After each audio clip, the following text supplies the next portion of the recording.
दोस्ती में विश्वासघात, पति से ही लुटवाए सहेली की इज्जत।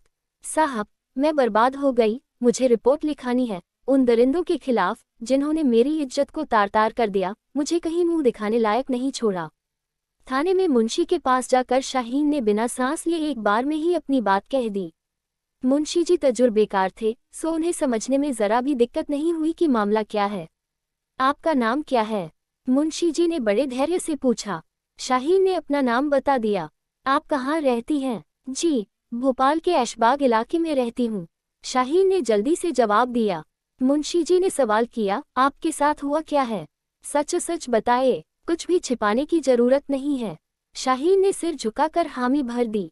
फिर एक एक कर सारी बात उन्हें बताते हुए कहा, हमीदा मेरी बचपन की सहेली है। हम दोनों एक ही स्कूल में पढ़े हैं। 6 महीने पहले उसकी शादी फैजान के साथ हुई थी। वो दोनों अपनी शादी से बहुत खुश थे। बचपन की दोस्त होने के नाते हमीदा ने मुझे खास तौर पर दावत दी थी। हम लोगों ने शादी में खूब मस्ती की। कुछ दिनों पहले उसने मुझे दावत पर बुलाया। साथ ही उसने कहा भी कि फैजान तुमसे मिलना चाहते हैं। तयशुदा वक्त पर मैं हमीदा के घर पहुंच गई। उसने और फैजान ने मेरी बहुत खातिरदारी की। खाने में चिकन, कबाब, बिरयानी के साथ खीर थी। हमीदा को मालूम था कि मुझे खीर बहुत पसंद है। हम सब ने मिलकर हंसी मजाक करते हुए लजीज खाने का लुत्फ उठाया। खाने के बाद सोफे पर बैठकर सब ने कोल्ड ड्रिंक पी और इधर उधर की बातें करने लगे। वही पुरानी बातें, शादी विवाह और रस्मों रिवाज की बातें। खाने के बाद हमीदा किचन में जाकर बर्तन धोने लगी। जाते हुए उसने मुझसे कहा था, शाहीन तुम फैजान से बात करो। मैं फैजान से इधर उधर की बात करती रही। फिर थोड़ी देर बाद हमीदा ने मुझे आवाज लगाते हुए कहा, यार तू कैसी दोस्त है? मैं अकेले बर्तन धो रही हूँ और तू है कि मेरे शौहर के साथ गपबाजी कर रही है। जल्दी से आकर मेरी मदद करो। मैं फैजान के पास से उठकर किचन में चली गई, जहाँ हमीदा बर्तन साफ कर रही थी। जैसे ही मैं किचन में जाकर बर्तन धुलवाने में उसकी मदद करने लगी, वैसे ही वह बाथरूम जाने को कहकर बाहर आ गई। मैं किचन में अकेली रह गई और चुपचाप बर्तन साफ करती रही। सर, शाहीन मुंशी जी के सामने ही फफक फफक कर रोने लगी। देखिए शाहीन जी, आप रोएंगी तो हम आपकी रिपोर्ट कैसे लिखेंगे?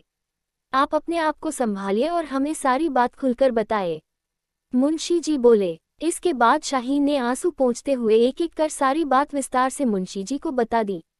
उसने कहा कि फिर अचानक किचन का दरवाजा जोरदार आवाज के साथ बंद हो गया। मैं इस तरह अचानक दरवाजा बंद होने से एकदम सिहर उठी, लेकिन मैंने सोचा कि हमीदा मेरे साथ इस तरह का मजाक पहले भी करती रही है। मैंने हमीदा को अंदर से ही आवाज दी, हमीदा मैं तुम्हारी ऐसी बचकाना हरकतों से डरने वाली नहीं हूँ। कहकर मैं फिर से बर्तन धोने में लग गई। मैं अकेली थी और मन ही मन गाना गुनगुना रही थी। तभी पीछे से अचानक आकर किसी ने मेरी कमर को मजबूती से जकड़ लिया। उसकी गिरफ्त से निकलना नामुमकिन सा था।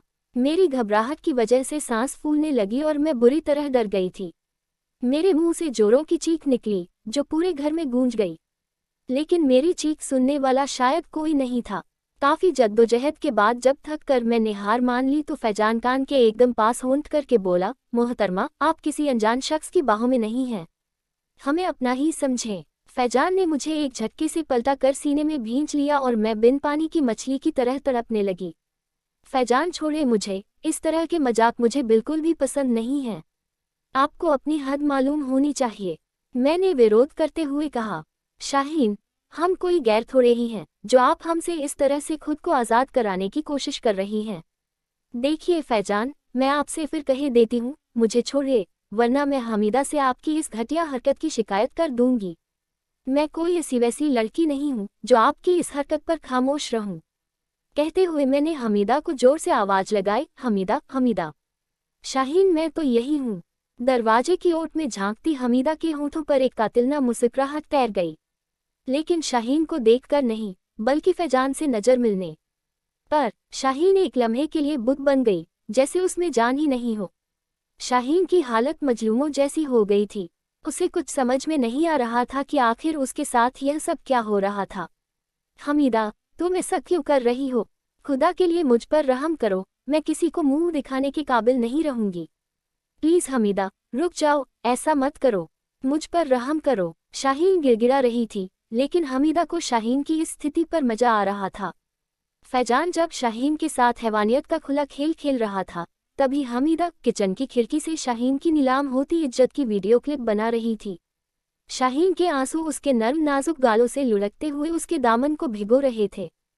फिर क्या हुआ? मुंशी जी ने खामोशी तोड़ी, लेकिन शाहीन के मुंह से एक लफ्ज भी नहीं निकला, क्योंकि उसकी हिचकियां बंद गई थी। एक कांस्टेबल ने गिलास में पानी दिया, जिसे शाहीन बिना सांस लिए एक बार में ही पी गई। दुपट्टे से मुंह पोंछने के बाद उसने एक गहरी सांस ली, फिर अपनी बर्बादी के सफर का किस्सा सुनाने लगी। सर, उन्होंने मेरी अश्लील वीडियो बना ली थी। 1 मिनट, आप ये बताएं कि हमीदा तो आपके बचपन की दोस्त थी, फिर उसने ऐसा क्यों किया? क्या तुम्हारी उससे कोई पुरानी अदावत थी?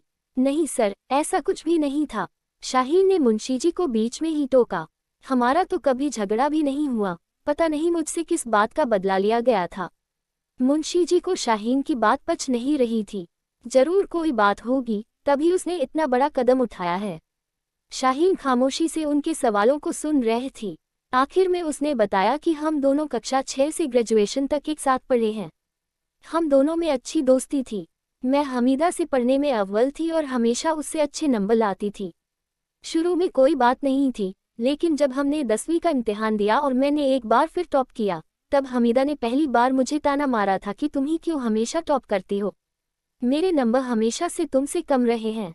सर, तभी पहली बार हमीदा मुझसे चिढ़ी थी, लेकिन मैंने उसकी बातों का बुरा नहीं माना। इसी तरह मैंने 12वीं भी टॉप किया और ग्रेजुएशन के लिए हम दोनों ने बरकतुल्लाह यूनिवर्सिटी में बीए में एडमिशन ले लिया। हम लोग रोजाना सिटी बस से आते जाते थे। हम लोग अब कॉलेज के बंद माहौल से एकदम खुली फिजा में उड़ने लगे थे। हमें वहाँ का माहौल बहुत अच्छा लगता था। पहली बार गर्ल्स कॉलेज से निकलकर लड़कों से घुलने मिलने का मौका मिला। हमारे ग्रुप में रेशमा, शबाब, पूजा, दानिश और राहुल थे। दानिश के साथ मेरी अच्छी बनती थी और हम लोग बहुत अच्छे दोस्त बन गए थे। जिंदगी के हसीन पल इसी तरह गुजरते रहे। इसी सिलसिले में वैलेंटाइंस डे आ गया और दोस्तों के सामने ही दानिश ने मुझे प्रपोज कर दिया। मैं उसे इनकार नहीं कर सकी। शायद उसके लिए मेरे दिल में कहीं न कहीं कुछ था, जो मुझे उसके वजूद का हमेशा एहसास दिलाता रहता था। ये बात और थी कि मैंने उसे कभी अपने दिल के हाल से आगाह नहीं किया था। उसके लिए मेरे दिल में जो चाहत थी, वो अब मोहब्बत बनकर मेरे वजूद का एक हिस्सा बन चुकी थी। मैंने उसके गुलाब को लेकर अपनी मोहब्बत का इकरार कर लिया था। हमीदा भी दानिश को चाहती थी, ये बात मुझे काफ़ी बाद में पता चली। उसने शायद इसी बात का मुझसे बदला लिया हो। मेरी इज्जत तार तार करने के बाद फैजान और हमीदा मुझे धमकी देने लगे, अगर किसी के सामने अपना मुंह खोला तो इस वीडियो को वायरल कर देंगे, जिससे तुम किसी को मुंह दिखाने के काबिल नहीं रह पाओगी। कोई भी लड़का तुमसे शादी नहीं करेगा। शाहीन, इसे सिर्फ धमकी नहीं समझना। हमीदा अपने होंठ भींच कर बोली। सर, शाहीन ने आंखें उठाकर कहा। मेरी आंखों में जैसे खून उतर आया था और गुस्सा भी बहुत था। इसके बावजूद हमीदा के चेहरे पर एक अजीब सा सुकून दिख रहा था, जैसे उसने अपना बदला ले लिया हो। मैं घर पहुंची तो माँ ने तमाम दुआएं दी। फिर हमीदा और उसके शौहर के बारे में मुझसे पूछा कि दावत में क्या क्या था। अम्मी, सब ठीक था। उखड़ा सा जवाब देकर मैं अंदर चली गई और कमरा बंद करके सिसक सिसक कर रोने लगी। रात को अम्मी ने खाना खाने को बुलाया पर मैं नहीं गई। रात 11 बजे के बाद मेरे मोबाइल की रिंगटोन बजी, लेकिन मैंने कॉल रिसीव नहीं की। पता नहीं कौन फ़ोन कर रहा है। आखिर मैंने मोबाइल उठाकर देखा। देखते ही मेरा खून खौल उठा, क्योंकि हमीदा इस वक्त फ़ोन करके जख्म को कुरेने का काम कर रही थी। अब क्या है? मैं गुस्से से बोली। मेरे गुस्से से बेपरवाह हमीदा ने बड़े सुकून से कहा। शाहीन बड़ी देर कर दी कॉल रिसीव करने में, क्या गहरी नींद में सो रही थी। हमीदा फ़ोन पर ही हंसी। उसका एक एक लफ्ज मेरे दिल में नश्तर की तरह चुभ रहा था, लेकिन वह मजबूर थी, चाह कर भी कुछ बोल नहीं सकती थी। फिर मैंने सिसकते हुए भर्राए आवाज में पूछा, अब क्या, जो इतनी रात को परेशान करने के लिए फ़ोन कर रही है? हमीदा बड़े इत्मीनान के साथ बोली, शाहीन, अपने घर पर तो कुछ बताया नहीं होगा। हम सब के लिए फ़ायदे का सौदा यही है कि इससे तुम्हारी बदनामी नहीं होगी और न ही हमें पुलिस के झमेले में पड़ना पड़ेगा, है ना शाहीन? मैं क्या बोलती, मैं तो पहले ही लुट चुकी थी। अच्छा सुनो शाहीन, ऐसा करो कि तुम 2 दिन बाद घर आ जाना, ठीक है ना? हमीदा मुझे फ़ोन पर ही लेक्चर देने लगी। अब किस लिए आऊं और किस मुंह से आऊं? आप लोगों ने मुझे कहीं मुंह दिखाने के काबिल नहीं छोड़ा है। सुनो हमीदा, अब मुझे माफ़ करो, मैं नहीं आ सकती। वैसे भी अब घर में क्या कह कर आऊंगी? रोते हुए मैंने रहम की भीख मांगी। मैं कुछ नहीं जानती, हमीदा चीखी, तुम्हें 2 दिन बाद हर हाल में मेरे घर आना ही होगा, वरना अंजाम भुगतने के लिए तैयार रहो। मैं फैजान से कहकर तुम्हारा एमएमएस नेट पर डलवा दूंगी। ये धमकी नहीं है शाहीन, पिक्चर अभी बाकी है। इसके साथ ही फोन डिस्कनेक्ट हो गया। मैं हेलो हेलो करती रही, फिर बुत बंद कर बैठ गई। सुबह 10 बजे के बाद मेरी अम्मी रजिया ने मुझे जगाया, तब जाकर आंखें खुलीं। क्या बात है शाहीन, तुम्हारी आंखें लाल हैं, किसी बात की परेशानी है क्या? नहीं अम्मी, कोई बात नहीं है। असल में काफ़ी देर रात तक एक फ्रेंड से बात करती रही, इसलिए देर से उठी हूँ। अच्छा, मुँह हाथ धोकर नाश्ता कर लो, सभी लोगों ने नाश्ता कर लिया है सिवाय तुम्हारे। मैंने उठकर ना चाहते हुए भी जैसे तैसे नाश्ता किया, फिर सारा दिन अपने कमरे में गुमसुम बैठी रही। मेरा छोटा सा रूम ही दुनिया थी। पूरे दिन और रात में मैं इसी उधेड़बुन में रही कि क्या मुझे दोबारा हमीदा के घर जाना चाहिए या नहीं, फिर जो होगा उसे देखा जाएगा। लेकिन अश्लील वीडियो की बात सोचकर मैं सिहर उठी थी। अगर हमीदा ने ऐसा सच में कर दिया तब क्या होगा? अम्मी अब्बू पर क्या गुजरेगी? उनके सिर हमेशा के लिए समाज के सामने झुक जाएंगे। घर पर छोटी बहन नाजनीन का रिश्ता नहीं आएगा। इसी उधेड़बुन में मुझे नींद आ गई। तमाम पहलुओं पर काफ़ी सोचने के बाद मैं इस नतीजे पर पहुंची कि घर वालों की इज्जत की खातिर मुझे वहां जाना ही होगा। बस यहीं पर मैंने ऐसी गलती की जिससे मैं दलदल में फंसती गई। अगर मैं यहीं पर ज़रा अक्ल और हिम्मत से काम लेती तो शायद आने वाले बदतर दिन देखने को नहीं मिलते। जमाने का एक उसूल है, जो डर गया वो जीते जी मर गया। औरों की तरह मेरा भी वही हाल हुआ जो अक्सर ऐसी स्थिति में लड़कियों का होता है।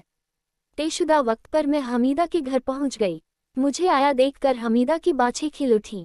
मुझे ये समझना मुश्किल हो रहा था कि हमीदा मेरी शिकस्त पर मचल रही है या अपनी जीत पर। हमीदा ने मुझसे अदब से पूछा, मैडम आप क्या लेंगी? कुछ नहीं, मैंने बेरुखी से जवाब दिया। खैर आपकी मर्जी, ये मेजबान का हक है कि वो मेहमान की खिदमत में कोई कमी न रखे। हमीदा ने मुझे सोफे पर बैठने के लिए कहा तो मैं खामोशी से बिना कुछ कहे बैठ गई। सलाम अर्ज है मोहतरमा, फैजान मुस्कुरा कर बोला। मैंने जवाब देना भी मुनासिब नहीं समझा। मैं खामोशी की चादर ओढ़े बैठी रही। अब ये लोग क्या चाहते हैं? क्या मुझे फिर से जलील करने के लिए बुलाया गया है? कई तरह की बातें मेरे जेहन को बेकरार कर रही थीं। अगर फैजान ने मेरे साथ फिर से ज्यादती की तो इस गुमान से ही मेरी रूह कांप गई। दिल की धड़कनें बढ़ गई थीं और सांसें ऊपर नीचे होने लगीं। अरे शाहीन, आपको बहुत पसीना आ रहा है, आप मेरे रूम में चलिए, वहाँ एसी लगा है, आपको राहत मिलेगी। फैजान मेरे नाजुक हाथों को पकड़कर अपने रूम की तरफ बढ़ गया। मुझे ऐसा लग रहा था जैसे मेरे पैरों में बहुत भारी बेड़ियां पड़ी हों। फैजान मुझे तकरीबन जबरदस्ती खींचते हुए ले गया। उसने फ्रिज से एक बोतल पानी निकाला और मेरी तरफ बढ़ा दिया, जिसे मैंने देखा तक नहीं। थोड़ी देर में हमीदा भी अंदर आ गई। उसने घूरते हुए कहा, मेरे शौहर जो जो कहते जाएं वैसा ही तुम करती जाना, और हाँ, नखरा तो बिल्कुल भी नहीं करना। फिर फैजान अचानक से मुझ पर दरिंदों की तरह टूट पड़ा। वह मेरे जिस्म को चीलकौवों की तरह नोचता रहा और मैं दर्द से बेड पर तड़पती रही। हद तो तब हुई जब हमीदा मेरी नीलाम होती आबरू की मोबाइल से वीडियो बनाती रही। उसे ज़रा भी शर्म नहीं आई थी, जो खुद ही अपने शौहर से उसकी इज्जत लुटवा रही थी। इससे बड़ा धक्का तब लगा जब थोड़ी देर बाद एक और लड़का वहां आ धमका। वह मुझे प्यासी नज़रों से घूर रहा था। मैं उसे देखकर सहम गई और बेड के दूसरी तरफ एक कोने में कपड़ों की गठरी की तरह सिकुड़कर बैठ गई। फैजान ने उसका नाम मलिक बताते हुए कहा, ये मेरा दोस्त है और तुम्हें इसे भी खुश करना है। इतना सुनते ही मुझे पूरा कमरा गोलमोल घूमता नजर आने लगा। कुछ भी समझ में नहीं आ रहा था कि मेरे साथ ये सब क्या हो रहा है। मुझसे किस बात का बदला लिया जा रहा है। मैंने उससे कहा, सुनो फैजान, अब बहुत हो गया, मुझे क्या समझ रखा है तुमने? मैं तुम्हारी ये घटिया बात कभी नहीं मानूंगी, चाहे जो भी हो। मेरे सख्त तेवर के खिलाफ हमीदा मैदान में दम दिखाने आ गई। वह बोली, ठीक है शाहीन, हमारी बात मत मानो। फैजान, अभी इस कमीनी का वीडियो इंटरनेट पर वायरल कर दो, तब इसे समझ आएगा कि हम जो कहते हैं उसे करते भी हैं। इसके बाद हमीदा से मोबाइल मांगते हुए फैजान मोबाइल पर मुझे वीडियो दिखाते हुए बोला, अभी भी वक्त है, ठंडे दिमाग से सोच लो, वरना समाज में मुंह नहीं दिखाओगी। मैं उसके सामने हाथ जोड़ते हुए गिड़गिड़ाई कि मेरे साथ ऐसा मत करो, मैं बर्बाद हो जाऊंगी, मुझ पर रहम करो। लेकिन मेरे गिड़गिड़ाने का उन पर कोई फर्क नहीं पड़ रहा था। मानो वे लोग इंसान की शक्ल में भय हों। कोई रास्ता न मिलता देख मैंने गुनाहों में खुद को धकेल दिया। ये सिलसिला इसी तरह चलता रहा और मुझे नए नए लोगों के सामने परोसा जाने लगा। कई बार खुदकुशी की सोची, पर हिम्मत नहीं जुटा पाए।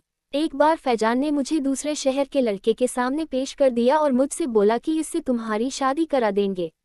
लेकिन जब वो बंदा निकाह के वायदे से मुकर गया, तब जाकर मैंने अपने दिल में ठान लिया कि अब और बर्दाश्त नहीं करूंगी। जिन्होंने मेरे आबरू से खिलवाड़ किया है, उन कमीनों को सजा जरूर दिलवाऊंगी, इसलिए रिपोर्ट लिखवाने आई हूँ।